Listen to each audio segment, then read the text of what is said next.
ইয়াৰ আগৰ প্ৰথম অধ্যায়তেই পৰীক্ষিতে শুকমণিৰ আগত প্ৰশ্ন কৰিছিল। কাৰণ পৰীক্ষিতে এতিয়া ব্ৰহ্মশাপত তেওঁ অভিশপ্ত হৈ গ'ল। তেওঁ সমীক মুনিক মহা অপৰাধ কৰিলে। তেওঁ সমাধি ধাৰণ কৰি ঈশ্বৰৰ লগত তেওঁ বিলীন হৈ আছিল।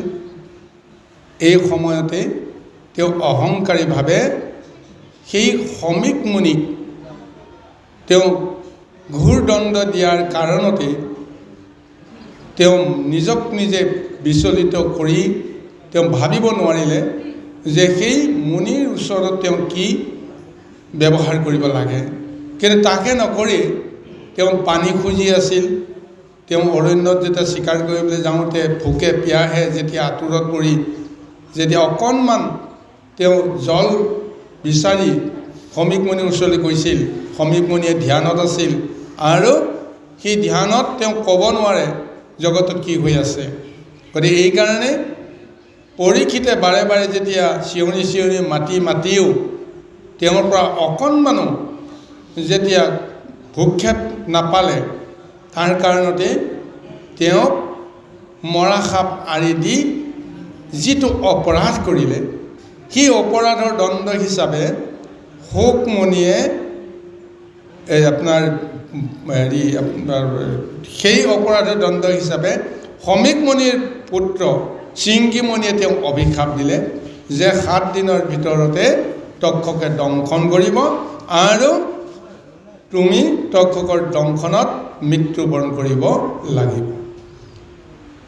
এতিয়া তেওঁ জানি গ'ল যে তেওঁৰ কাৰণে আৰু মাত্ৰ 7টা দিনহে আছে। এতিয়া এই মৃত্যুমুখী মনুষ্যই কি কৰ্ম কৰাটো উচিত? তেওঁ পৰম জ্ঞানী আছিল কাৰণে, সত্যবাদী ৰজা আছিল কাৰণে, কিবা এটা কাৰণত কালে তেওঁক মোহিত কৰিলে, বিচলিত কৰালে, যাৰ কাৰণে তেওঁ নকৰিব লগা কৰ্ম এটা কৰিলে। কিন্তু নকৰিব লগা কৰ্মটো কৰি তাৰ উচিত দণ্ডটো তেওঁ নিজেও বিচাৰিলে, যাৰ ফলত তেওঁৰ শৃংগীমণিৰ অভিশাপ তেওঁ মানি ল'লে। কিন্তু তাৰপিছতো তেওঁ নিজক নিজে চিন্তা কৰিলে যে মই সৰ্পৰ দংশনত মই মৃত্যু যদি হ'ব লগা হয় তেতিয়াহ'লে মই কোনো কাৰণতে মই উদ্ধাৰ নাপাম। মৃত্যুৰ সময়ত যদি মই সৰ্পটোক দেখিব লাগে তেতিয়াহ'লে মোৰ গোটেই জীৱনটো নিষ্ফল হৈ গ'ল। 84 লক্ষ যোনি জীৱৰ ভিতৰত শ্ৰেষ্ঠ যোনিয়ে হৈছে নৰতনু। এই নৰতনু দেহ লাভ কৰি সংসাৰৰ পৰা মুক্তি পাব পাৰে, এই পৰমাৰ্থ জ্ঞানটো তেওঁ পাই আছে। এই মনুষ্য জীৱনটোক যদি সাৰ্থক কৰিব লাগে তেতিয়াহ'লে জীৱনৰ অন্তত তেওঁ পৰম পুৰুষ ভগৱানৰ ৰূপ দৰ্শন কৰিব পাৰিব লাগিব। এই জাগতিক কোনোবা এটা জীৱৰ ৰূপটো যদি তেওঁ অন্তিম মুহূৰ্তত যদি স্মৰণ কৰিব লগা হয়, দেখিব লগা হয়, তেতিয়াহ'লে দেহ ত্যাগ কৰাৰ পিছত তেওঁ পুনৰ সেইটো যোনিতে জন্মগ্ৰহণ কৰিব লাগিব। যিটো কথা পৰীক্ষিতে চিন্তা কৰিছে, মই মনুষ্য জন্ম লৈ কি লাভ হ'ল, মই ৰজা হৈ কি লাভ হ'ল, ধৰ্ম কৰ্ম আচৰণ কৰি যশ কীৰ্তি অৰ্জন কৰি কি লাভ হ'ল, যদি মই জীৱনৰ শেষ সময়ত যদি মই সৰ্পত দৰ্শন যদি মই কৰিব লগা হওঁ তেতিয়াহ'লে কুৰজাতি সৰ্পত মই পুনৰ অধোগতিত যাব লাগিব, অধপতিত হ'ব লাগিব। আৰু কোন দিনাখন মই মনুষ্যতনো পাম তাৰ কোনো ঠিক নাই। গতিকে তেওঁ চিন্তা কৰিলে মই এইটো কেতিয়াও নামানো, মই এইটো নিবিচাৰোঁ। গতিকে ঋষিমুনিসকলক সুধিলে আপোনালোকৰ হাতত কিবা এটা উপযুক্ত কিবা পন্থ আছে নেকি? তেওঁলোকে বহুত উপায় দিলে, কিন্তু সেইবিলাক উপায়ে কোনো কামত নাহে বুলি পৰীক্ষিতে যেতিয়া তেওঁ নিজক নিজে বুজিছিল, তেওঁ চকুমুদি ধ্যান কৰি থকাৰ সময়তে ব্যাসদেৱে স্মৰণ কৰাৰ পিছত শুকদেৱ আহি তাত উপস্থিত হ'ল। আৰু সেই শুকদেৱক যেতিয়া তেওঁ প্ৰশ্ন কৰিছিল, হে গুৰুদেৱ, এতিয়া আপুনি মোক এই উত্তৰটো দিয়ক যে মৃত্যুমুখী মনুষ্যৰ কৰ্ম কি? মই কেনেকৈ সৰ্পৰ বিষ নলগাকৈ, সৰ্পক দেখা নোপোৱাকৈ মই আনন্দ মনেৰে মই এইখন সংসাৰৰ পৰা মই গুচি যাব পাৰোঁ, তাৰ কিবা উপায় আছে নেকি? এই প্ৰশ্নটো সোধাৰ পিছত এতিয়া শুকমণিয়ে সেই প্ৰশ্নটোৰ উত্তৰ পৰীক্ষিতক দিবলৈ গৈ তেওঁ এতিয়া এই পদত উল্লেখ কৰিছে, ধন্য নৰপতি মতি উত্তম তোমাৰ, পুচিলাহা যিটো কথা সংসাৰতে সাৰ, মুখ্যৰ সাধনইটো জগতৰে হিত, লভিলা মুকুতি যিটো তাহাৰো বাঞ্ছিত। শুকমণিয়ে তেওঁক ধন্যবাদ দিছে, তেওঁক অতি পুলকিত কৰাই তেওঁ এতিয়া কৈছে যে ধন্য ধন্য ৰজা, তোমাৰ মনত যে এই ভাৱনাটো যে আহিল, এই ভাৱনাটো অহাৰ লগে লগেই মই বুজি পালোঁ তুমি আচলতে যিটো প্ৰশ্নৰ উত্তৰ বিচাৰিছা এই উত্তৰটো যেন তুমি পাই গ'লা।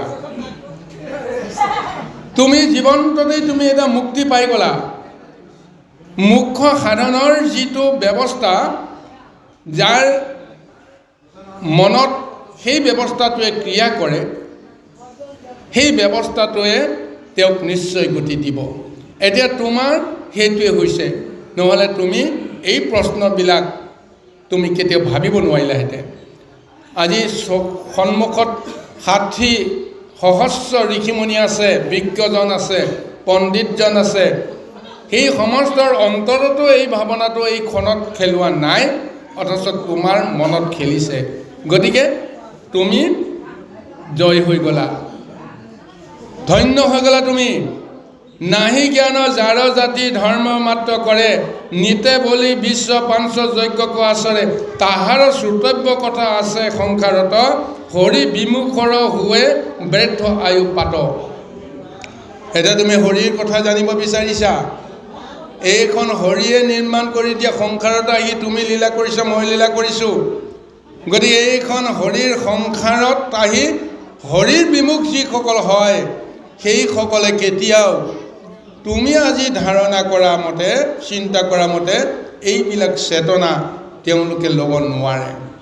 ফলত তেওঁলোকৰ যিমানেই জ্ঞান নাথাকক, যিমানেই তেওঁলোকে ধৰ্ম কৰ্ম উচ্চ হৈ নপৰক, তেওঁ যাগ যজ্ঞ পূজা বিধি যিমানেই তেওঁলোকে পালন নকৰক, বিষয়তেই তেওঁলোক মজি থাকিব লাগিব। কিন্তু হৰিৰ বিমুখ যিসকলে হ'ব লগা হয়, গতিকে সেইসকলে এনেদৰে জীৱনৰ অন্তিমতো ঈশ্বৰৰ নাম ল'বৰ কাৰণে সুযোগ নাপায়।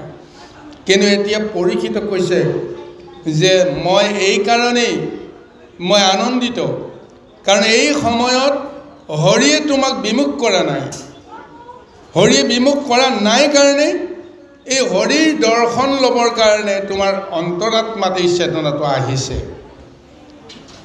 যাৰ হৰিৰ প্ৰতি অকণমান হ'লেও চিন্তা ধাৰণাবিলাক মানে কমি আছে, সেইসকলক ভগৱন্তে কেতিয়াও মানে কৃপা নকৰে বা ভগৱন্তে তেওঁক কেতিয়াও এই জ্ঞানবিলাক অনুভৱ কৰিবলৈ নিদিয়ে। এইকাৰণে কয় যে হৰি বিমুখৰ ঘূৰে ব্যৰ্থ আয়ু পা। গোটেই জীৱনটো যিয়ে কৰ্ম নকৰা, অন্তিমত যদি হৰিয়ে চিন্তা কৰে যে তেওঁ এইখন সংসাৰৰ পৰা মুক্তি লাভ কৰাৰ সময় হোৱা নাই, গতিকে তেওঁক মোৰ পৰা আঁতৰত ৰাখিব লাগিব। সেইখিনি সময়ত তেওঁ হৰিৰ কথা চিন্তা কৰিব নোৱাৰে। কিন্তু তোমাৰতো এতিয়া হৰিৰ কথা মনলৈ আহিল, গতিকে তুমি জীৱনটোতে তুমি ধন্য হৈ গ'লা। প্ৰশ্নৰ উত্তৰটো তুমি এই মুহূৰ্তত পোৱা নাই, কিন্তু অলপ পিছতে তুমি সেই প্ৰশ্নৰ উত্তৰটো পাই যাবা। সেইকাৰণে দিন ভৰিলে ধন কুটুম্বৰ চিন্তা কৰে, ই নিদ্ৰা ইষ্টি আলাপে ৰাতিও আয়ু হৰে, মিছা বিষয়ত মাত্ৰ কৰে অভিলাষ, সিহেতু নেদেখে নৰে আপোনাৰ নাশ। কোনসকলে ঈশ্বৰ বিমুখ হয়? যিসকলে সদায় নিদ্ৰাটো মায়াৰ বশত তেওঁ স্ত্ৰীৰ লগত আলাপ কৰে, পুত্ৰ ভাৰ্যাৰ কথা চিন্তা কৰে সপোনতো। গতিকে সেইসকলে মিছা বিষয়তে তেওঁলোক আসক্ত হয় আৰু সেইকাৰণে নিজৰ মৃত্যুটোকো নিজে দেখা নাপায়। সেইকাৰণে কৈছে মিছা বিষয়তে মাত্ৰ কৰে অভিলাষ, সিহেতু নেদেখে নৰে আপোনাৰ নাশ। যি বিষয়ৰ লগত আমাৰ সম্বন্ধ হৈ আছে, মিছা বিষয়, এই বিষয়ক লৈ আমি সংসাৰ তৰিব নোৱাৰোঁ। এই বিষয়ক লৈ আমি ইহলোকৰ পৰা পৰলোকলৈ যাব নোৱাৰোঁ। সেইকাৰণে কৈছে হেন জানি যাৰ ইচ্ছা মুখক সৰ্বথা, পৰীক্ষিত তেৱে শুনি কৃষ্ণ কথা। গতিকে অন্তিমত এই তত্ত্বটোকে কৈছে যে সঁচাকৈ যদি সংসাৰৰ পৰা মুক্তি লাভ কৰিব বিচাৰা, মুখ্য লাভ কৰিব বিচাৰা, এই পৰীক্ষিত কৃষ্ণ কথা অতি শ্ৰদ্ধা সহকাৰে শুনা। দিবে চিত্ত কৃষ্ণ গুণ নাম কীৰ্তনত, কৃষ্ণ ৰাখে পাদপদ্মই মৰিবে মনত। কেনেকৈ কৃষ্ণ কথা তুমি শ্ৰৱণ কৰিব লাগে, শুনিব লাগে? তোমাৰ মন চিত্তত তুমি কৃষ্ণকেই অৰ্পণ কৰি দিয়া। কৃষ্ণৰ নাম ৰসত তুমি নিমজ্জিত হ'বলৈ যত্ন কৰা। সকলো সময়তে কৃষ্ণক স্মৰণ কৰিবলৈ যত্ন কৰা। আৰু তাৰ ফলত কি হ'ব? নাৰায়ণৰ স্মৰণেহে পৰম মংগল, এই মানে জীৱন্ততে জন্মৰ সামফল। নাৰায়ণ নাম স্মৰণ কৰাৰ যি পৰম মংগলময় ফল, সেই ফলত জীৱন্ততে মুক্তি লাভ কৰিব পাৰে। অৰ্থাৎ সেইসকলক কোনো কালে মায়াই কেতিয়াও গ্ৰাস কৰিব নোৱাৰে। সেইকাৰণে কৈছে অন্তকালে হৰিস্মৰে যিটো ভাগ্যৱন্ত, তাহাৰ মহিমা কহি কোনে পাৱে অন্ত। গোটেই জীৱনটোত আমি যিয়ে কৰ্ম নকৰোঁ কিয়, জীৱনৰ শেষখনত যদি আমি হৰিক যদি স্মৰণ কৰিব নোৱাৰোঁ, হৰিক যদি আমি দৰ্শন কৰিব নোৱাৰোঁ তেতিয়াহ'লে গোটেই জীৱনটো আমাৰ নিষ্ফল হৈ যায়। যিটো ব্ৰহ্মময় দেখে জগত নিখিল, তাত পাপ পুণ্য সমস্ততে নিৱৰ্তিল। হৰিৰ কথাত তাৰ ৰতি অবিশ্ৰাম, সদায় মুখত নেৰে ৰাম কৃষ্ণ নাম। যিজন পৰম ব্ৰহ্মময় পুৰুষে সমস্ত জগতকেই ব্ৰহ্মময় ৰূপ দেখে, সমস্ত জীৱ যিহেতু তেওঁৰ স্বৰূপতে প্ৰকাশ পায়, গতিকে কোনো জীৱৰ প্ৰতি তেওঁ কেতিয়াও উচ্চ নিজ ভাৱনাবিলাক তেওঁ নলয়। আৰু সেইজন কৃষ্ণক যদি কোনোবাই, নাৰায়ণক যদি কোনোবাই জীৱনৰ অন্তিমত যদি চিন্তা কৰে, তেতিয়াহ'লে তেওঁ সেই ঈশ্বৰৰ স্বৰূপ পাই যায়। আজি পৰীক্ষিতক এনেদৰে শুকমণিয়ে উচ্চ প্ৰশংসা কৰিছে, কাৰণ জীৱনৰ অন্তিমত এতিয়া তেওঁ কৃষ্ণ কথা শুনিবৰ কাৰণে প্ৰযত্ন কৰিছে। আহক আমি পৰৱৰ্তী প্ৰদৰ্শনলৈ আগবাঢ়ো।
এৰে শুকমণিয়ে পুনৰ পৰীক্ষিতক কৈছে, হে মহাৰাজ, মই যে আজি ঈশ্বৰৰ এই মহৎ তত্ত্বৰ নামৰ কথাখিনি মই ব্যক্ত কৰিছোঁ, তুমি হয়তো ভাবিব পাৰা যে এইবিলাক কথা অতি অপূৰ্ব, কোনো কালেই মই কাৰোৰ পৰা এই কথাটো শুনা নাই, আজি তোমাৰ পৰা মই নতুনকৈ শুনিছোঁ।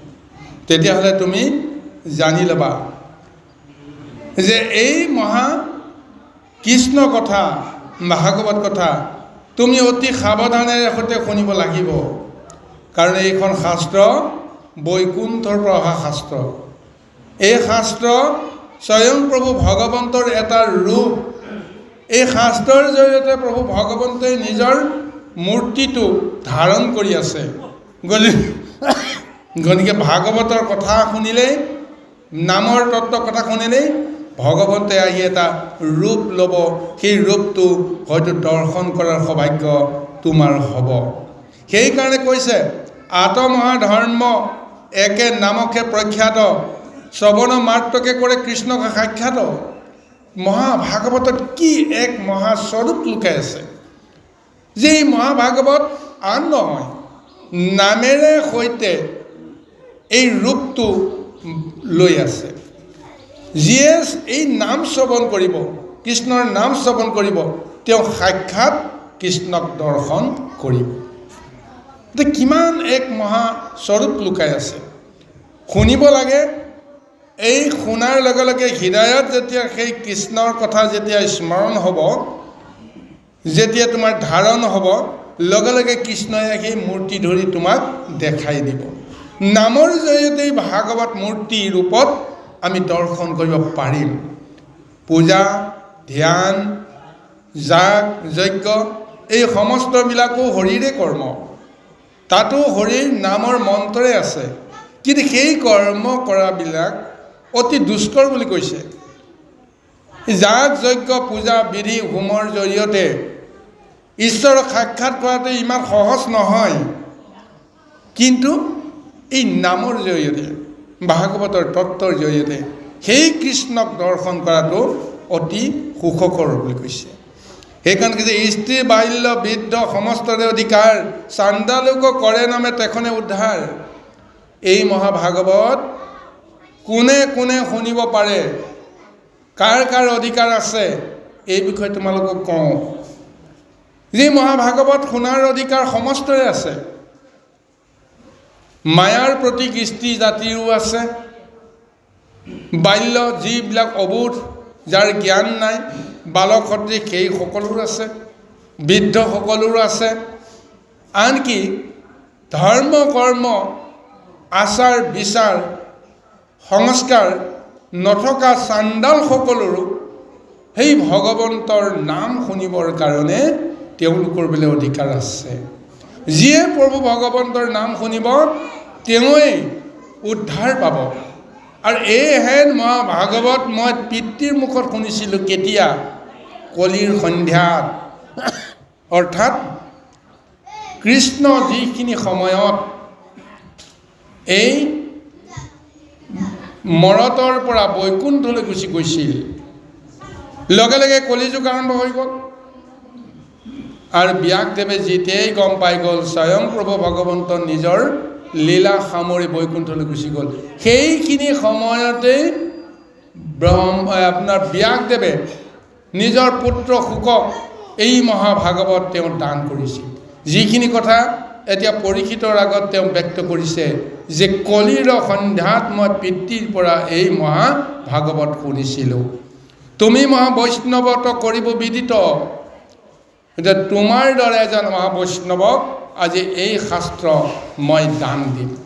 কাৰণ পিতৃয়ে মোক দিলে নহ'ব, এই মহাভাগৱত লৈ মইহে হয়তো উপকাৰ পাম, উপকৃত হ'ম, কিন্তু এই মহাভাগৱতে সমস্ত জগতক উপকাৰ কৰিব লাগিব। গতিকে এই জগতক উপকাৰ কৰিবৰ কাৰণে মই এতিয়া কাক দিব লাগিব? যদি পৰম বৈষ্ণৱক যদি এই মহাভাগৱত দিওঁ, তেতিয়াহ'লে বৈষ্ণৱৰ জৰিয়তে সমস্ত জগতে এই মহাভাগৱত পাব। গতিকে বৈষ্ণৱজনৰো উদ্ধাৰ পাব আৰু সমস্ত জগতে উদ্ধাৰ পোৱাৰ ৰাস্তাটো পাই যাব। সেইকাৰণে কৈছে তুমি মহাবৈষ্ণৱত কৰিব বিদিত। প্ৰশ্নৰ উত্তৰ দেওঁ হৈও সাৱধান, কৃষ্ণৰ নামেখে জানা পৰম কল্যাণ। নামে সাধে যাৰ যেন মত অবিলাস, জীৱা মুখ্য চাহে বৈকুণ্ঠত দন্ত বাস। এই নামৰ কি মহত্ত্ব! এই নামৰ জৰিয়তে তুমি যি বিচাৰা তাকেই পাবা। এই নামৰ জৰিয়তে তুমি যদি বিষয় বিচাৰা বিষয়ো পাবা। এই নামৰ জৰিয়তে তুমি যদি মুখ্য সাধনৰ ব্যৱস্থা বিচাৰা তুমি তাকো পাবা। নামৰ মায়াত তুমি বন্দী হৈ থাকি যদি বিষয়ৰ মাজতেই তুমি ঈশ্বৰক বিচাৰিব বিচাৰা সেইটোও পাবা। মুঠতে তুমি যি বিচাৰা এই নামৰ তত্ত্বৰে তুমি সমস্তখিনি পাব পাৰা। গতিকে এইকাৰণে ভাগৱতে সমস্ত জীৱক মনোৰথ পূৰণ কৰি আছে। কোনোবাই যদি বিষয়ৰ সূত্ৰে বান্ধ খাব বিচাৰে, ভাগৱতৰ জৰিয়তে তেওঁ মায়াৰ মাজত মজিও থাকিব পাৰিব। আৰু যদি কোনোবাই সংসাৰৰ পৰা মুক্ত পাব বিচাৰিছে, ভাগৱতৰ মহাতত্ত্বলৈ সংসাৰৰ পৰা তেওঁ নিৰ্বাণ ল'ব পাৰিব, সন্ন্যাস ল'ব পাৰিব আৰু নিজে য'ৰ পৰা আহিছে পৰম পুৰুষৰ পৰা, আত্মাৰ পৰা, পৰমাত্মাৰ পৰা আহিছে আৰু সেই পৰমাত্মাৰ লগত তেওঁ বিলীন হৈ যাব পৰাও যিটো ব্যৱস্থা, যাক মুখ্য সাধন বুলি কোৱা হৈছে, সেই ব্যৱস্থাটো সম্ভৱ হ'ব পাৰে। এতিয়া পৰীক্ষিতে কৈছে তুমি কোনটো বিচাৰা সেইটোৱেই সম্ভৱ হ'ব। কিন্তু এতিয়া জানিছোঁ তুমি মায়া সংসাৰৰ লগত সম্বন্ধ ইতিমধ্যে ছেট কৰি দিছা, কাৰণ তুমি কাৰো কথা শুনা নাই, কাৰো কথা তুমি বিশ্বাস কৰা নাই। অন্তৰাত্মাই যিটো কৈ আছে যে মই মৃত্যুৰ সময়ত বা দেহ এৰি থৈ যোৱাৰ সময়ত পৰম ভগৱন্তক মই কেনেকৈ দেখা পাম, তেওঁৰ ৰূপটো দৰ্শন কেনেকৈ সম্ভৱ হ'ব, এই চিন্তাত তুমি এতিয়া নিমজ্জিত হৈ আছা। এইকাৰণে তুমি তোমাৰ মনৰ বাঞ্ছা অনুসৰিও তুমি নিশ্চয় ভগৱন্তৰ কৃপা লাভ কৰিব পাৰিবা। আহক।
এতিয়া পৰীক্ষিতক পুনৰ শোকমণি নিশ্চিতি দিছে যে হে মহাৰাজ, যে ঈশ্বৰক ধ্যান কৰি, ঈশ্বৰক তপ কৰি, জপ কৰি অতি কম সময়তেই সংসাৰৰ পৰা মুক্তি পাব পাৰে।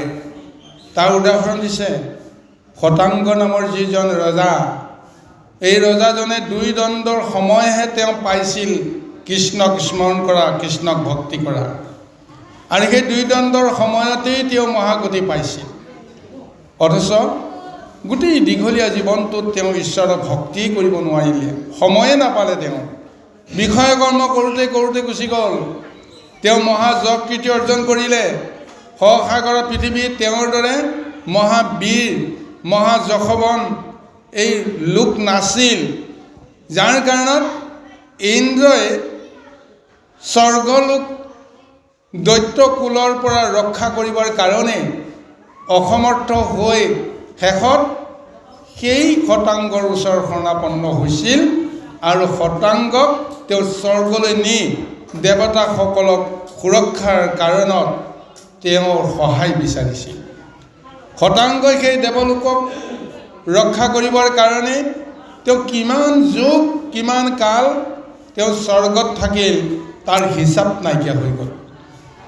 কিন্তু এদিন যেতিয়া ইন্দ্ৰই গম পাই গ'ল যে মৰ্ত্যলোকত জন্মগ্ৰহণ কৰাজন যিমানেই তেওঁ ধাৰ্মিক নহওক, যিমানেই পুণ্যৱন্ত নহওক, স্বৰ্গত কেতিয়াও তেওঁ দেহ ত্যাগ কৰিব নোৱাৰে।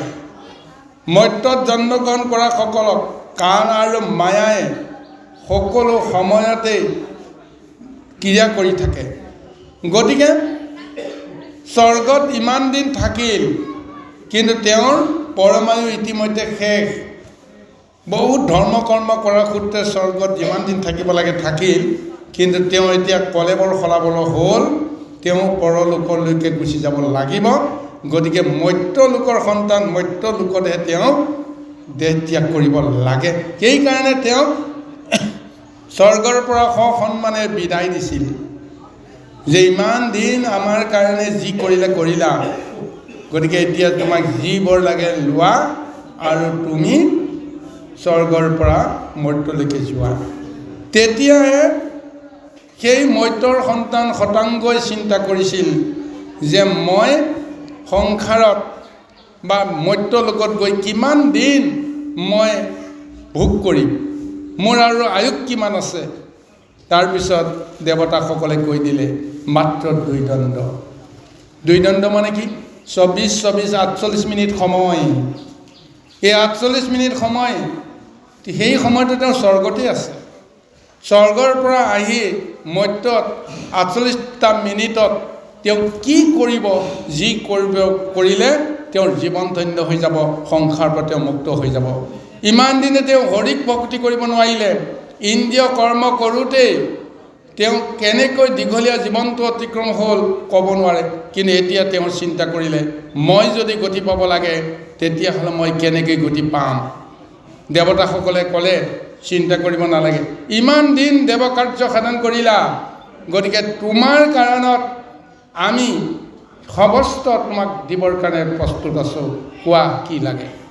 তেতিয়া এটাই আকাংক্ষা কৰিছিল যে মোৰ দেহৰ ভিতৰতেই এই তোমালোকৰ দেৱত্ব শক্তিসমূহ ইন্দ্ৰিয় ৰূপত আছে, এই ইন্দ্ৰিয়সমূহক বিষয়ৰ পৰা মুক্ত কৰি দিয়া, একত্ৰিত কৰি মনৰ লগত সংযুক্ত কৰি মই ঈশ্বৰক ধ্যান কৰোঁ। এই দুই দণ্ডৰ সময়তে মই কেনেকৈ ঈশ্বৰক মই পাম, তাৰ কাৰণে কৃপা কৰা। আৰু সেই দেৱতাসকলে সেইমতে দুই দণ্ড সময়ৰ ভিতৰত যেনেকৈ তেওঁৰ মন বুদ্ধি চিত্তক অতি শুদ্ধ ৰূপত এক কৰিব পাৰে, সেইখিনি ব্যৱস্থা দিলে আৰু সেই ব্যৱস্থাতে এতিয়া পৰম মুক্তি পাই গ'ল।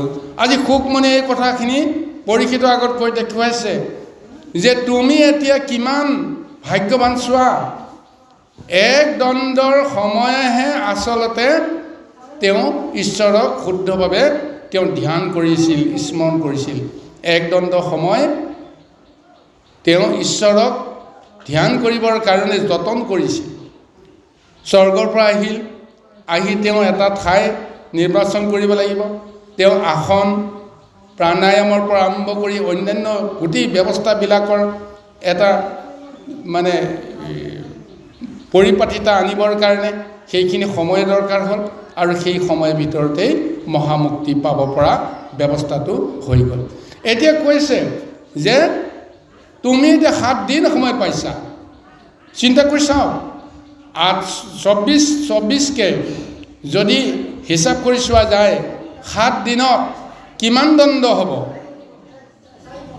7 দিনত কিমান দণ্ডৰ তেওঁ সময় পাইছে, 420 দণ্ড 7টা দিনৰ ভিতৰত তেওঁ পাই গৈছে। গতিকে ধেমালি কথা নহয়। এতিয়া তেওঁক ইমান সহজ কৰি দিছে। শতাংগই যদি 2 দণ্ডৰ সময়তে তেওঁ গতি পাব পাৰিছে, তোমাৰ কাৰণে 7টা দিন অপেক্ষা কৰি আছে। তুমি কিমান ভাগ্যৱান। গতিকে তুমি কোনো চিন্তা নকৰিবা। গতিকে তুমি এক মনে এক চিত্তে হৰিৰ কথা তুমি শ্ৰৱণ কৰা। এয়া পৰীক্ষিতক দিয়া এক মহাবিশ্বাস, মহা দৃঢ় ধাৰণা, আৰু সেই ধাৰণালৈ পৰীক্ষিতে দিয়া আগুৱাই গৈ আছে। কৃষ্ণ কৃষ্ণ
Hello,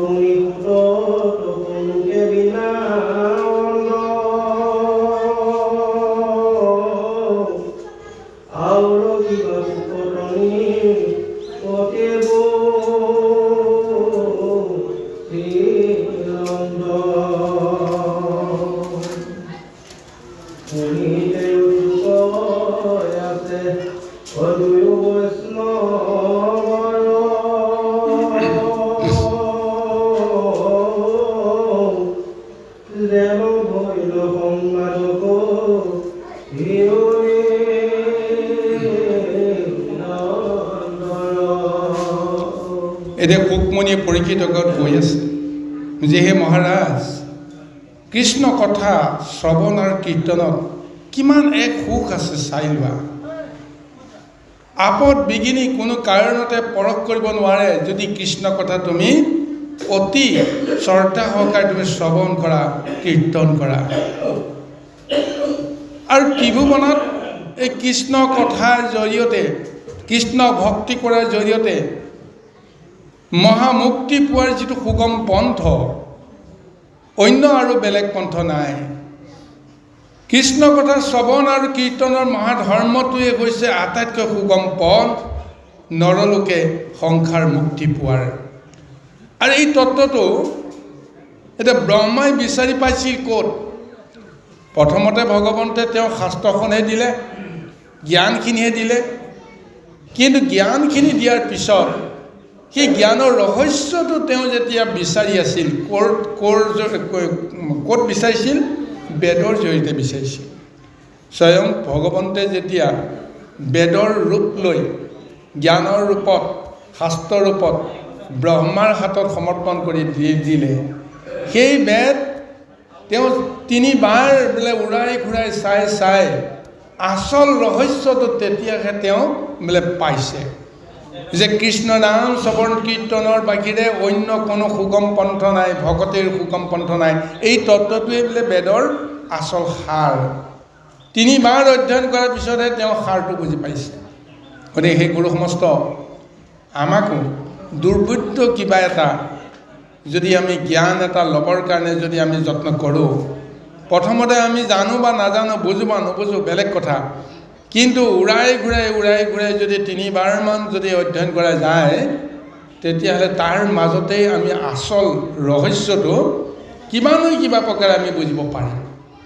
গতিকে আজি শুকমণিয়ে কৈ আছে পৰীক্ষিতক, ব্ৰহ্মায়ো এই ৰহস্য ভেদ কৰি বেদৰ পৰা এই সাৰটো উদ্ধাৰ কৰিছে যে নামৰ বাহিৰে আৰু তৰণৰ সুগম পন্থ একো নাই। এই নাম শ্ৰৱণ কীৰ্তন কৰিলে আমাৰ কি লাভ হয়?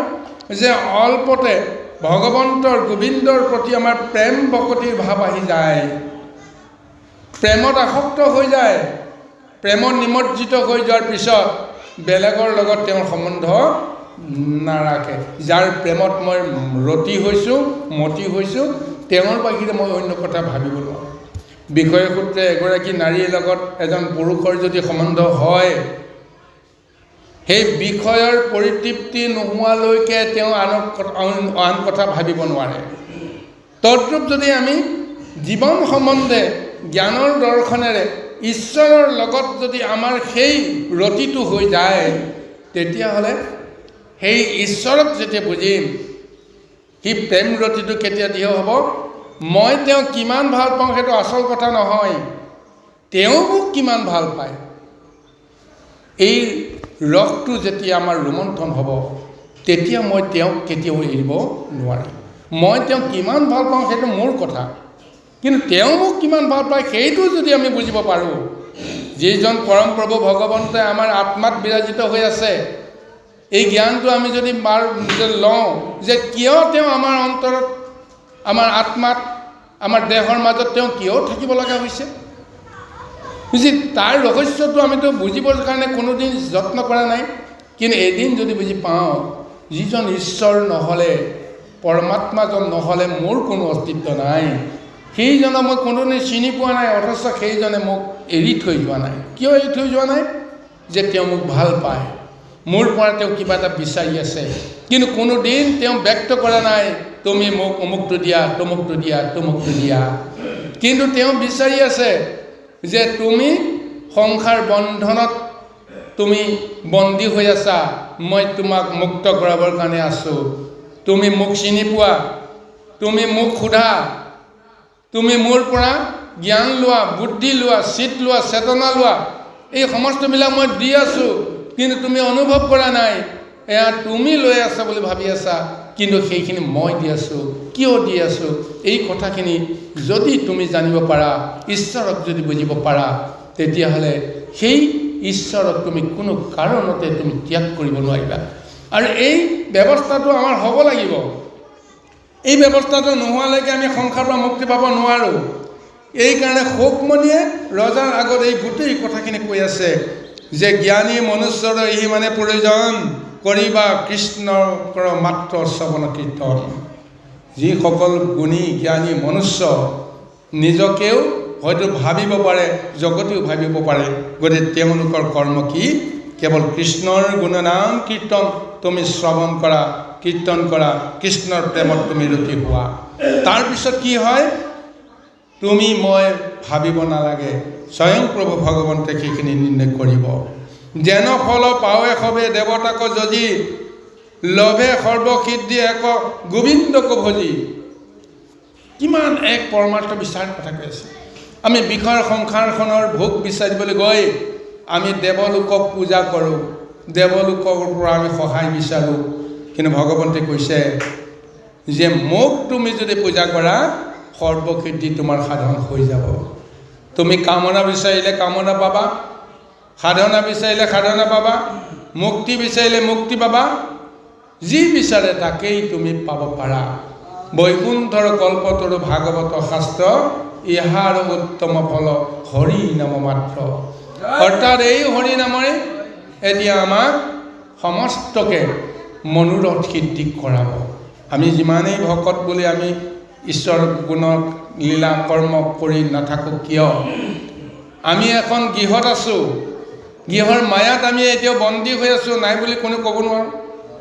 আজি ঈশ্বৰৰ নাম লওঁ, ঈশ্বৰৰ এই মহাভাগৱত এই অনুষ্ঠানটো শেষ হোৱাৰ পিছত আমি ক'লৈ যাম? আমাৰ নিজৰ এখন ঘৰ আছে বুলি কওঁ নহয়, সেইখনলৈকে যাব লাগিব। তাৰ মানে কি? এইখন কি গৃহ? এইখন গৃহ হৈছে মায়া গৃহ। আজি আছে কালি নাই। এইখন গৃহত আমি যুক্ত হৈ আছোঁ, কিন্তু এইখন গৃহৰ পৰা আমি মুক্ত হ'ব লাগিব। কেনেকৈ মুক্ত হওঁ? তাৰ জ্ঞান ধাৰণাটোকে আমাক দিছে। কাৰণ আমি বিষয়ত থাকিয়েই আমি আকাংক্ষা নকৰোঁ বুলিয়ে আমি আকাংক্ষাখিনিকে কৰি আছোঁ। মোৰ ল'ৰা ছোৱালী তিৰোতা বা অন্যান্য ইষ্ট কুটুম্ব সুখে শান্তিৰে থাকক, এই চিন্তাটো কৰা মানে আমি তেওঁলোকৰ লগত সকামিতে থকা নাই জানো বাৰু? সকলোৱে সুখী হৈ থাকক, কিন্তু ভগৱানে কৈছে এইটো চিন্তা তুমি কৰি কি পাৰ পাবা? সকলোৱে সুখে থাকক, এই চিন্তাটো মইহে কৰিব লাগে।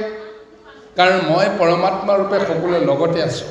কাক সুখত ৰাখিব লাগে, কাক দুখত ৰাখিব লাগে, কাক কি দিব লাগে, কি দিব নালাগে, মই দি আছোঁ। তুমি অতি বেছি নিবেদন কৰিব পাৰা, হে প্ৰভু তুমি জীৱবিলাকক যেন কৃপা কৰা। এই বুলিয়েই তুমি সেই মায়াৰ পৰা তুমি মুক্ত হ'ব পাৰা। কিন্তু আমি কৰিব নোৱাৰোঁ। মই নিজে নকৰিলে নহয় বুলি আমি মায়াতেই বন্দী হৈ আছোঁ। ভগৱানে কৈছে তুমি যি বিচাৰা, তুমি মোৰ ভকত হিচাপে বিচাৰিছা, ভকতৰ মনোৰথ মই পূৰণ কৰা। তোমাৰ গৃহখন সুখে শান্তিৰে থাকিব লাগে, মই তোমালোকৰ গৃহখন সুখে শান্তিৰে মই নিশ্চয় পৰিচালনা কৰিম। গতিকে আজি এই নামৰ ৰসত এই বিষয় ব্যৱস্থাবিলাক আজি শুকমণিৰে পৰীক্ষিতৰ আগত দি কৈছে যে ভকত জনৰ সংগে ৰংগে সৰ্বখন কৃষ্ণক আৰাধি কৰে শ্ৰৱণ কীৰ্তন, এই মানে মাত্ৰ পুৰুষাৰ্থ পুৰুষৰ আন কৰ্ম সবে ব্যৰ্থ হৰি বিমুখৰ। কৈছে ঈশ্বৰৰ নাম শ্ৰৱণ কীৰ্তন হ'ব লাগে। ক'ত হ'ব লাগে? সাধুৰ সংগত হ'ব লাগে, ভকত বৈষ্ণৱৰ সংগত হ'ব লাগে। আৰু সেই ভকত বৈষ্ণৱৰ সংগত হৰি কথা যদি হয় শ্ৰৱণ কীৰ্তন, তাতহে মহাফল আছে। গতিকে চাওক গুৰুসকল, যি মহাভাগৱত আজি সাধু সন্তৰ মুখেৰে শুনিবৰ কাৰণে শুকমণিয়ে পৰীক্ষিতৰ আগত কৈছে, আমাক সমস্ত কৈ আছে। অৰ্থাৎ এই মহাভাগৱত পাইছিল ক'ৰ পৰা? শুকমণিয়ে পিতৃ ব্যাসৰ পৰা শুনিছিল। যেতিয়া ৬০ সহস্ৰ ঋষিক প্ৰশ্ন কৰি আছে পৰীক্ষিতে যে মই কেনেকৈ উদ্ধাৰ পাম কওক, সেই পৰীক্ষিতক নানা মুনিয়ে নিজৰ জ্ঞান বুদ্ধিৰে যি তেওঁলোকে বিচাৰি পাইছে সেইমতে কৈছে। কোনোবাই কৈছে তপ কৰিব লাগে, জপ কৰিব লাগে, তীৰ্থ কৰিব লাগে, দান দিব লাগে, দক্ষিণা দিব লাগে, ইত্যাদি ইত্যাদি সমস্ত ব্যৱস্থা কৈ আছে। সেইখিনি সময়ত পৰীক্ষিতে অন্তৰাত্মাৰে মানি লোৱা নাই, নে নহ'ব, মোৰ মনে মানি লোৱা নাই, এইমতে মই কেতিয়াও মুক্তি পাব নোৱাৰোঁ। সেইখিনি সময়টোতো ব্যাসদেৱ আছিল সন্মুখত, কিন্তু ব্যাসদেৱে কিন্তু একো এটা কথা তেওঁ ব্যক্ত কৰা নাই, উপায় তেওঁ দিয়া নাই। কিন্তু তেওঁ মনে মনে চিন্তা কৰিছে, তুমি যিটো বিচাৰিছা সেইটো বস্তু মোৰ লগতে আছে। 60 সহস্ৰ ঋষিয়ে দিব নোৱাৰিলে মই তোমাক দিব পাৰোঁ, কিন্তু মই তোমাক দিলে কি লাভ হ'ব? যে একো লাভ নহ'ব। কাৰণ তেওঁ নিজে জানিছে যে যিটো মহামাণিক, যিটো মহামন্ত্ৰ মোৰ মনত আছে, মোৰ দেহত আছে, চিত্তত আছে, কিন্তু মায়া লাগি আছে। গতিকে মায়া লাগি থকাৰ কাৰণে মোৰ মায়া মুখেৰে যদি তোমাক জ্ঞানটো দিওঁ, মায়াৰ মল লাগি যাব। গতিকে তুমি যিটো ফল তুমি পাব লাগে সেইটো নাপাবা। গতিকে তেওঁ লগে লগে তেওঁৰ পুত্ৰ শুকক স্মৰণ কৰিছে যে হে পুত্ৰ, তুমিয়েই এইখন জগতৰ নিৰ্বাণ পুৰুষ, নিৰ্গুণ পুৰুষ। তোমাৰ মায়াৰ লগত কোনো সম্বন্ধ নাই, মায়াতে আছা, অথচ মায়াৰ লগত তোমাৰ সম্বন্ধ নাই। গতিকে তোমাৰ মুখেৰে এই মহাভাগৱত দিলেহে পৰীক্ষিতে মহামুক্তি পাব পাৰে, কিন্তু মই দিলে মায়া লাগি যাব। মায়াৰ মলটো লাগি যোৱাৰ লগে লগে তাৰ আচল ৰসটোৱে ক্ৰিয়া নকৰিব। গতিকে মায়া লাগিয়ে পৰীক্ষিতকো বিচলিত কৰিব। সেইকাৰণে এই মহাভাগৱত তেওঁ নিজৰ পুত্ৰ শুকৰ পৰা পৰীক্ষিতক দিয়াবৰ কাৰণে তেওঁ স্মৰণ কৰিব লগা হ'ল। ব্যাসদেৱ পৰম জ্ঞানী আছিল কাৰণে তেওঁ এই ধাৰণাটো ল'লে যে এই মহামন্ত্ৰ মই শুকৰ জৰিয়তেহে পৰীক্ষিতক দিয়াবৰ কাৰণে ব্যৱস্থা কৰিম। এয়াই হৈছে ঈশ্বৰৰ ইচ্ছা।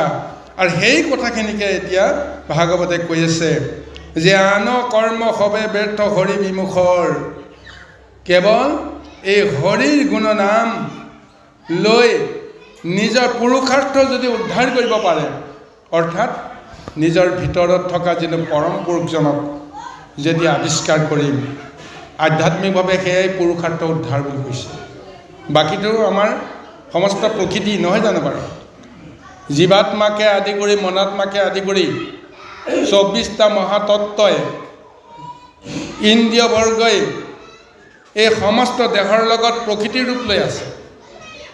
পুৰুষ হৈ আছে কোনে? তেওঁ যোগনিদ্ৰাত শয়ন কৰি থকাজন পৰমাত্মাজন, সেইজনে হৈছে পৰম পুৰুষ।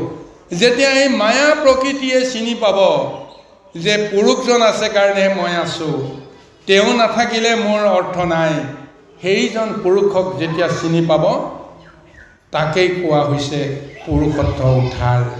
তেতিয়া তেওঁ নিজৰ কথাও পাহৰি যাব, তেওঁ যে প্ৰকৃতি এই ধাৰণাটো তেওঁ নাইকিয়া হৈ গুচি যাব। পুৰুষৰ শক্তিয়ে তেওঁ এক মহা শক্তি তেওঁ লাভ কৰিব আৰু তেতিয়াই তেওঁ সেই পুৰুষাৰ্থ উদ্ধাৰ হৈ যাব পাৰে। সেইকাৰণে কোৱা হৈছে শুনন্তে উপজে জ্ঞান শুদ্ধ হৈ মতি, ইহ পৰ লোকে সুখত বিৰকতি। গতিকে এই মহা ভাগৱতৰ জৰিয়তে ভগৱন্তৰ এই শুদ্ধ গুণনাম শুনাৰ লগে লগে আমাৰ জ্ঞান শুদ্ধ হ'ব, বুদ্ধি শুদ্ধ হ'ব, চিত্ত শুদ্ধ হ'ব, দেহ শুদ্ধি হ'ব আৰু ইন্দ্ৰিয় বৰ্গ শুদ্ধি হোৱাৰ লগে লগে আমাৰ পৰলোকত আমাৰ মহা সুখেই সুখ, এই এক ধাৰণা আহিব, যাৰ ফলত মুখ্য লাভৰ যি এটা আনন্দ, তাতোকৈ বোলে ততোধিক আনন্দ হ'ব আৰু সেই আনন্দতে সপ্ৰেম ভক্তি জাগৰণ হ'ব। এই ভক্তিৰ ৰস আজি প্ৰথমতেই দ্বিতীয় স্কন্ধৰ জৰিয়তে শুকমণিয়ে পৰীক্ষিতৰ আগত কৈ আছে। এতিয়াও তেওঁ ভাগৱত এতিয়াও দান দিয়াই নাই। ভাগৱতৰ ৰসখিনিহে তেওঁ প্ৰথমতে জিভাত লগাই দিছে, কাণত লগাই দিছে। ইন্দ্ৰিয়ত এই ভাগৱতৰ ৰসখিনি দি ইন্দ্ৰিয় বৰ্গ শুদ্ধি কৰিবৰ কাৰণে বিচাৰিছে। দশ ইন্দ্ৰিয় যেতিয়া শুদ্ধি নহ'ব, মন বুদ্ধি চিত্ত অহংকাৰো শুদ্ধি নহ'ব। চকু কাণ নাক মুখ হস্ত পদ কুশ লিংগ জিভা ছাল, এই সমস্তবিলাক যেতিয়া শুদ্ধি হ'ব, তাৰ পিছতহে দেহৰ ভিতৰত থকা সেই মনাত্মাকে আদি কৰি অন্যান্য ইন্দ্ৰিয় বৰ্গ তেতিয়াহে শুদ্ধি হ'ব। গতিকে দশ ইন্দ্ৰিয় প্ৰথমতে শুদ্ধি হ'ব লাগিব আৰু নৱদ্বাৰ শুদ্ধি হ'ব লাগিব, যাৰ কাৰণত নাম ৰসেৰে ভাগৱতৰ ৰসেৰে এতিয়া কৃষ্ণ এই মহা ৰূপ ৰসখিনি যেন পৰীক্ষিতৰ সৰ্বত আত্মাতে শৰীৰতে যেন তেওঁক এটা ধুৱাই পখলাই এটা শুদ্ধ ৰূপ দিবৰ কাৰণে এই তত্ত্বখিনি কৈ আছে। কৃষ্ণ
এই গুৰু সমস্ত।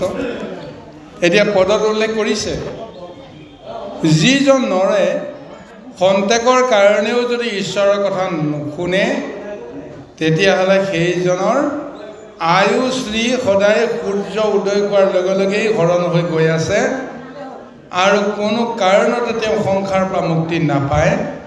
হেনজনে কৃষ্ণ কথা সংসাৰতে সাৰ, কহিওক হৌক আয়ু সামফল আমাৰ।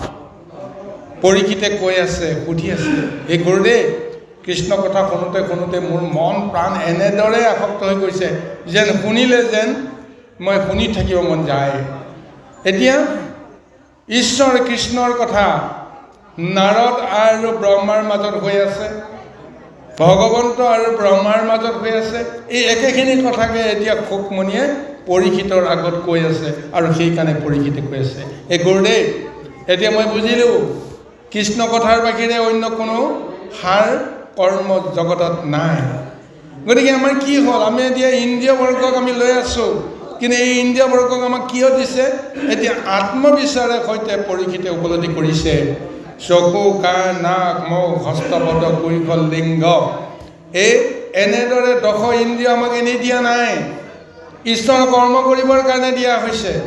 এতিয়া পৰীক্ষিতৰ আত্মদৃষ্টিৰে কৈছে যে যাৰ কৰ্ণ পথক নগৈলে দামোদৰ, কুকুৰ সদৃশ সিটো নিৰ্দয় পামৰ। গান দুখন দিছে হৰি কথা শুনিবৰ কাৰণে, বিষয়ৰ কু কথা শুনিবৰ কাৰণে আমাক কৰ্ণখন দিয়া নাই। এই কথাটো আজি পৰীক্ষিতে উপলব্ধি কৰিছে, আমি কৰিব লাগিব। বিষ্ণামূত্ৰ ভুঞ্জে যেন অধম শুকৰে, যেন উঠে কণ্টক চোবাই অতি নৰে। আজি কুকুৰে আদি কৰি এই কিছুমান জীৱই অখিষ্ট ভঞ্জন কৰি আছে। ঠিক তেনেদৰে আমিও এই কৰ্ণৰে আচলতে যিটো আহাৰ খাব লাগে, সেইটো কৃষ্ণ কথা খাব লাগে, আমি শুনিব লাগে। তাক নুশুনি যদি আমি অন্যান্য কিবা যদি আমি শুনি আছোঁ, তেতিয়াহ'লে জানিব লাগিব সেইখিনি বিষ্ণামূত্ৰ সদৃশ অখিষ্ট জীৱবিলাকে ভোজন কৰাৰ দৰে আমাৰো সেইটো অৱস্থা হয়। যেন গাধে ব্যৰ্থ মাত্ৰ বহি মৰে ভাৰ, এহি চাৰি গোটা পশু পতন্ত তাৰ, নপাতৰে কাণ যিটো কৃষ্ণৰ কথাত, ভৈলা দুই কৰ্ণ তাৰ দুই ভীতিকাত। কৃষ্ণ কথা যিয়ে নুশুনে সেই সকল পৰম পাতকী এটা এটা মহা গৰ্বৰ কাণৰ ৰূপত তেওঁলোকে ধাৰণ কৰি যেন আছে। কৃষ্ণৰ গুণ যিসকলে ব্যাখ্যা নকৰে, কৃষ্ণৰ গুণ গান যিসকলে ল'ব নোৱাৰে, তেতিয়াহ'লে জানিব লাগিব সেয়া মুখ, সেয়া জিভা, আচলতে বেঙৰ জিভা বেঙৰ মুখ। তেওঁলোকে যি কয় তাত সুৰ নাথাকে, তাত ছন্দ নাথাকে, ৰস নাথাকে। গতিকে আমাৰ মুখেৰে যিমানেই আমি ভাল কথা ক'বলৈ যত্ন নকৰোঁ কিয়, যদি বিষয়ৰ জড়িত সেই ভাষা হয়, তেতিয়াহ'লে কাৰোবাৰ অন্তৰত নিশ্চয় মহাক্ৰিয়া কৰিবই, আঘাত কৰিবই। হাঁহি মুখে ধেমালি মুখেৰে আমি কিছু কথা ক'বলৈ গ'লেও কাৰোবাৰ অন্তৰত আঘাত হয়। কিয়? তাত বিষয় জড়িত হৈ আছে, স্বাৰ্থ জড়িত হৈ আছে। হাঁহিৰে কেনেকৈ আদায় কৰিব পাৰিম, বিষয় আদায় কৰিব পাৰিম, এই চলনাটো যেতিয়া থাকে, যিজনে বুজি পায় সেইজনে তাৰ পৰা অকণমানো সুখ আৰু আনন্দ নাপায়। কিন্তু যাৰ মুখত হৰি কথা থাকে, হৃদয়ত যাৰ হৰিৰ নামৰ ৰমন চলি থাকে, সেইজনৰ মুখৰ পৰা এটা মাথো হৰি কথা প্ৰকাশ পাওক, সেইখিনি শুনিবৰ কাৰণে কতজনৰ উদ্বাউল হৈ থাকে। কিয়? এইবিলাক কথা আমি চাব লাগিব। আৰু লগতে কৈছে যাৰ ক্ষীৰে নকৰে কৃষ্ণক নমস্কাৰ, কিৰীতি যুগুত মাথা ভাৰ ভৈলা তাৰ। এই মস্তকটো দিছে কাৰ কাৰণে? কৃষ্ণৰ সেৱা কৰিবৰ কাৰণে, নমস্কাৰ কৰিবৰ কাৰণে, সি নত কৰি অহংকাৰ দমন কৰিবৰ কাৰণে এই শিৰটো আমাক দিয়া হৈছে। সেই শিৰটোৱে যেতিয়া বুজি পাব, চিন্তা কৰিব যে মই সকলোতকৈ তুচ্ছ, সকলোতকৈ মই একেবাৰে নিজ, তেতিয়াহ'লে তেওঁ কেতিয়াও শিৰ উচ্চ কৰি কেতিয়াও তেওঁ কোনো অহংকাৰ কৰিব নোৱাৰে। সেইকাৰণে শিৰ নত কৰিব লাগিব। এই শিৰ নত যদি নকৰে তেতিয়াহ'লে কোৱা হৈছে কিৰীতি যুগুত যিমানে তেওঁ অলংকাৰ মুকুট পিন্ধি নাথাকক কিয় সিও এটা বোলে দেহৰ কাৰণে বোলে মহাভাৰ গতিকে এই মহাভাৰটো ৰক্ষা কৰাটো ইমান সহজ নহয় আৰু লগতে কৈছে কৃষ্ণৰ নকৰে কৰ্ম যিটো হস্ত ধুই কংকন সহিতে সিটো হব সম হৈ যি দুখন হাত আমাক দিয়া হৈছে ঈশ্বৰ কৰ্ম কৰিবৰ কাৰণে দিয়া হৈছে যদি ঈশ্বৰ কৰ্ম নকৰে তেতিয়াহ'লে মহা অলংকাৰৰ সৈতে খাৰু পিন্ধি বালা পিন্ধি যি পিন্ধি নাথাকোঁ আমি নিজৰ হাত দুখনক অলংকৃত কৰিবলৈ যত্ন নকৰোঁ কিয় এই মৰা মানে গছ এডালক এনেকৈ যদি অলংকাৰ পিন্ধা থাকিলে গছডালৰ কিবা শোভাবৰ্ধন হয়নে বাৰু গেলি পচি যাব ধৰা এই হাত দুখনক মৰা হাত দুখনক যদি আমি অলংকাৰ পিন্ধা থাকোঁ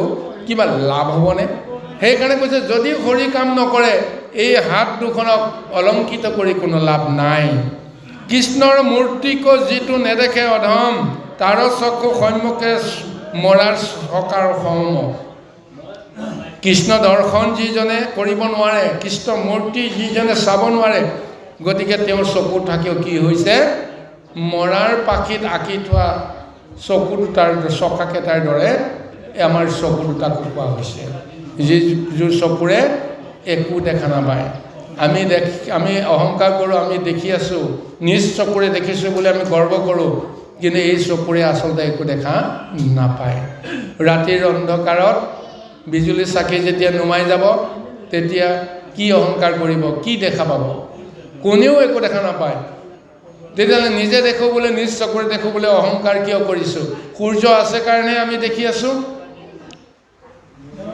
কিন্তু এই চকুযোৰে সূৰ্য নাথাকিলেও দেখিব পাৰে যদিহে সেই দৰ্শনটো যদি আমি ল'ব পাৰোঁ কৃষ্ণ দৰ্শন যদি ল'ব পাৰোঁ তেতিয়াহ'লে চকু মুদিয়েই আমি সমস্ত জগত দেখিবলৈ সমৰ্থ হ'ব পাৰোঁ সেইকাৰণে কৃষ্ণৰ থানক যিটো নকৰে গমন বৃক্ষৰ সদৃশত আৰু দুখানি চৰণ ভৰি দুখনত আমাক কিয় দিয়া হৈছে যে ঈশ্বৰৰ মন্দিৰ দৰ্শনৰ কাৰণে আমাক যাবলৈ দিছে ঈশ্বৰ মন্দিৰলৈ যাবৰ কাৰণে গুৰু গৃহলৈ যাবৰ কাৰণে আমাৰ চৰণ দুখন দিয়া হৈছে তাকে যদি নকৰোঁ তেতিয়াহ'লে কি কৈছে এই চৰণ দুখনক এডাল বৃক্ষৰ লগত তুলনা কৰিছে শিপা গজাৰ পিছত কোনো কাৰণতে লৰচৰ কৰিব নোৱাৰা এই সদৃশ আমাৰ এই চৰণ দুখনক গতিকে সেইকাৰণে যে ভকতৰ পদৰেণু নলয়ে যিজন জীৱন্ততে সৱসিত মৃতক লক্ষণ যিজনে ঈশ্বৰৰ পদৰেণু ল'ব নোৱাৰে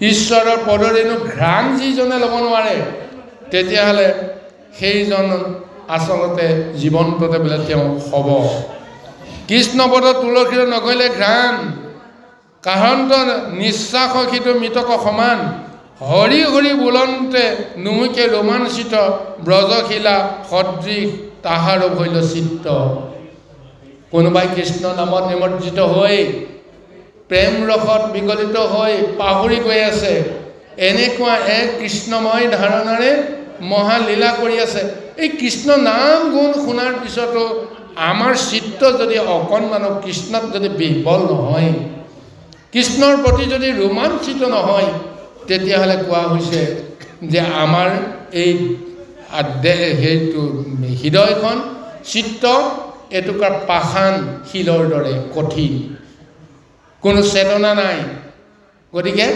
কৃষ্ণৰ নামৰ ৰসটো যিসকলে বুজিব পাৰে সেইসকলে শিলাময় হিয়াখনকো অতি কোমল ৰূপত যে জলৰ দৰে এক ৰসত নিমজ্জিত কৰাব পাৰে এয়া হৈছে ভগৱন্তৰ ঈশ্বৰ কথা আৰু সেইখিনি কথাকে এতিয়া শুকমুনিয়ে পৰীক্ষিতৰ আগত কৈ আছে যে তুমি এই কৃষ্ণ কথাৰ ৰসত নিমজ্জিত হোৱা মই এতিয়া 7 দিন তোমাক এই মহাভাগৱত ক'ম তুমি কিন্তু শুনি তাৰ পৰা কৃষ্ণৰ ৰস তুমি পাব লাগিব কৃষ্ণৰ প্ৰেমত তুমি মজিব পাৰিব লাগিব তেতিয়া জানিবা যে তুমি সংসাৰৰ পৰা মুক্ত হৈ গৈ আছা সেইকাৰণে হেন জানি সুত শুনিও ক এই মত যি কথা কহিলা শোকে ৰাজাৰ আগত যে কহিও ক সমস্ত আমাত বিদ্যমান